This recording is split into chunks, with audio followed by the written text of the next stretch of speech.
clearly it was disastrous last night. I kind of agreed with the way Tony Gonzalez summed it up on the post-game show, which is he's not the answer. I'm not saying he's the problem, but he's not the answer, and that's the important part here. He signed this crazy giant contract extension. Everyone was like, that ties him to Denver until the year 2082 or whatever. What are their options at this point? Like, let's say we've decided already, Sean Payton's had a look at this. Russell Wilson's aw shucks thing is rubbing him up the wrong way. He's not playing well enough that he's willing to deal with that. So Payton has already written him off, right? It's like, how do I get out of this? What are their options? How quickly can they get out of this? And what are we dealing with here? I will say, not to be mean to the guy, he got rocked near the sideline by, I think, Willie Gay or Nick Bolton, and not a single Denver Broncos player did anything about it. Like, it was like barely in bounds. Like, it was Justin Herbert's same distance from the sideline, and the entire bench cleared. So, but anyway, not going to pick on Russ any further. So, look, I think unless you can try to pull off the Brock Osweiler type trade where you basically attach a draft pick to his salary and send it elsewhere, which I think is kind of a fantasy, they have to do a post-June 1st release this upcoming offseason in 2024. So here's why I say that. So he is owed $39 million for 2024 in both cash and salary cap, which you're going to have to pay. But if you don't cut him before March 21st of next year, his $37 million 2025 salary, when he's 37 years old, becomes fully guaranteed. So what you do is, the beginning of the 2024 offseason, March 18th, you do a post-June 1 designated cut of Russell Wilson. You'll have $35 million in dead money for 2024 and $50 million in dead money for 2025. Yeah, so you're still talking, $85 million in dead money, but you have to do it. I mean, you cannot let a fully guaranteed salary of $37 million in 2025, become, vest. Like, you cannot let that happen. So that's what I think needs to happen is you do a post-June 1 this offseason, you eat $39 million cash and $85 million in total, dead cap. But that is actually, as scary as this sounds, that's the best path forward, and they got to do it. There is a chunk of that money that is guaranteed for injury, right? Are they reaching a point where they actually need to think about not playing him this season? Because if he gets hurt, they're kind of stuck with him for an additional sum of money or an additional level of guarantee.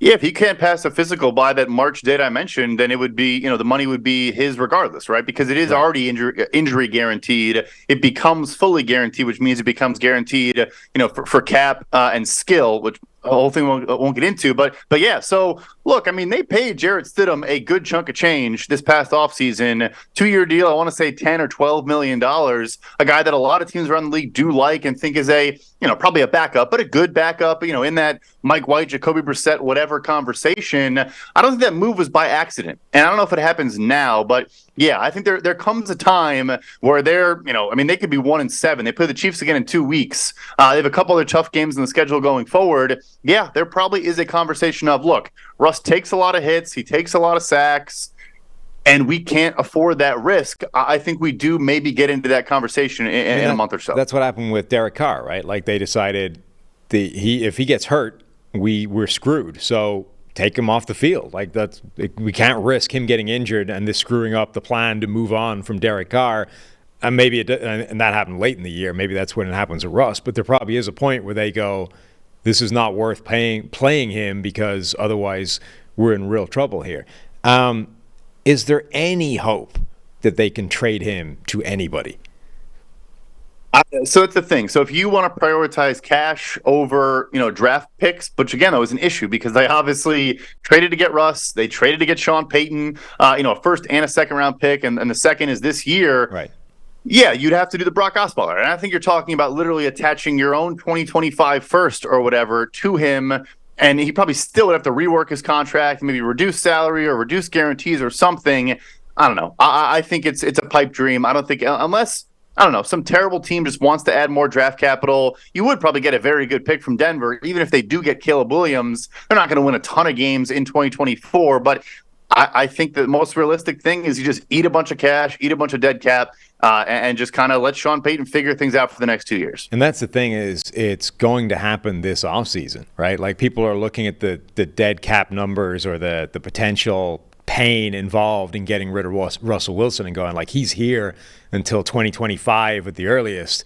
Sounds like you agree with me that they're just going to have to suck it up and eat that dead money and get rid of him this offseason.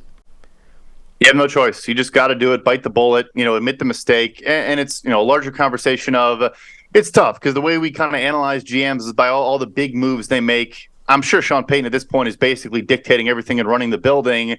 And yeah, did George Payton make a bunch of big mistakes on a lot of his biggest moves? I mean, Russell Wilson, Randy Gregory, trading for Sean Payton, funnily enough, probably on that list as well. But there's so much good there. But yeah, I think he's probably, on the way out. And so then you just kind of blame it all on the past regime, bite the bullet, do all that.